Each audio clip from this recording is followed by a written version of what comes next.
So Please.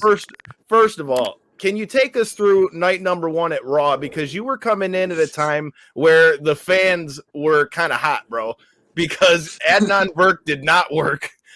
And, you come in, and then I had high hopes for it because, like I said, when I tweeted you that night afterwards, I was like, dude, I knew what you were bringing from the MMA world, but I feel like a lot of wrestling fans obviously don't watch as much of MMA. So I knew coming in, I was like, I hope Jimmy does well, but I can only imagine going from MMA to wrestling. What were your thoughts, going into wrestling, and how do you feel like it's played out so far? Man, it was nuts. The only time I think in my entire broadcast career when I flipped out is, Kevin Dunn in my ear on, all right, we're on in 30 seconds.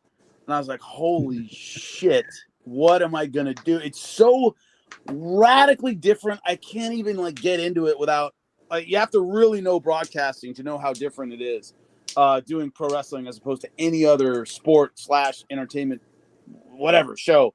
So what I did, what I tried to kind of hang my hat on when I first did it was NXT TakeOver. I did a pre-show for them, something real small with Sam Roberts, and the producer's standing there, and I said, look, I'm just going to talk about it like a fight because I don't know what else to do.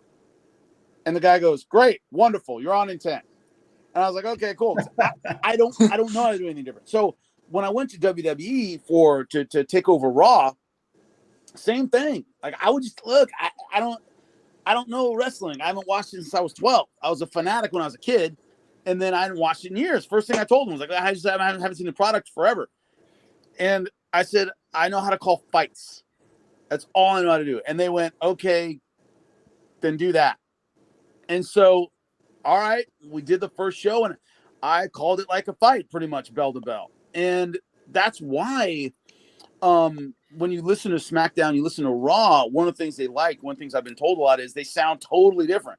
I don't sound like Michael Cole. I just don't. I think he's a great broadcaster. We just have totally different styles. And the relationship between me and Byron and Corey is so different than Pat McAfee and Michael Cole. Because what I noticed is as Byron and Corey argue, they tell the story of the match when they're arguing, right? They're just like, well, if he hadn't done this last week, he wouldn't be mad. Well, if he had done this. So when they're yelling at each other, they kind of tell the story of last week and why we shouldn't trust Kevin Owens or why you do trust Kevin Owens, or whatever the deal is.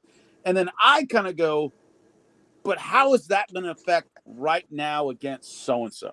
And what I'm always trying to do is go, okay, yeah, true, but man, he must be mad tonight about this or that, or man, he must still be sore. Fuck, he took an ass whooping last week, blah, blah, blah, blah, blah. So what I'm always doing is I'm always using my X's and O's fight brain to get the story filtered in through the match. You get what I mean? They kind of tell me last week you did this, that, or this, or whatever. And I kind of tend to go, okay, but the X's and O's, man, he got submitted last week. So, man, did he go back and worry about that? Or and I'm always thinking about, what's going on in the ring itself. So my style is just way different than a lot of professional wrestling people who, tell a lot more story than I do. I do tell the story, but I also try to focus that into the product we're seeing, if that makes any sense at all. Totally makes a lot of sense. Because as somebody who watches both shows, especially with somebody like Pat McAfee on commentary, he's all over the fucking place where you're kind of zeroed in.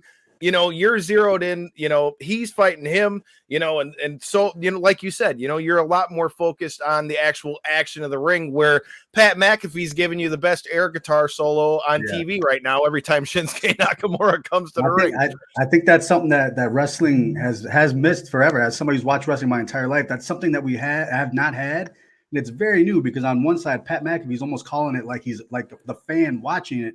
Whereas Jimmy Smith, he's calling it almost like a fight. Like you said, it brings a very new system to the entire broadcast of WWE, and I think it's great.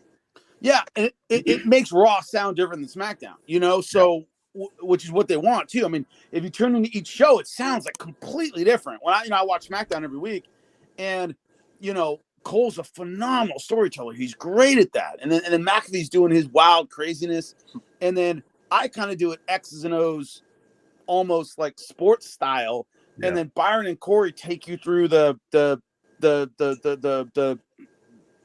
stories of the last few weeks and all these things. and it's just different. And I'm doing the best I can. It's incredibly complicated, the show and all the elements and everything in it is absolutely nuts. So keeping up with all that is very, very difficult.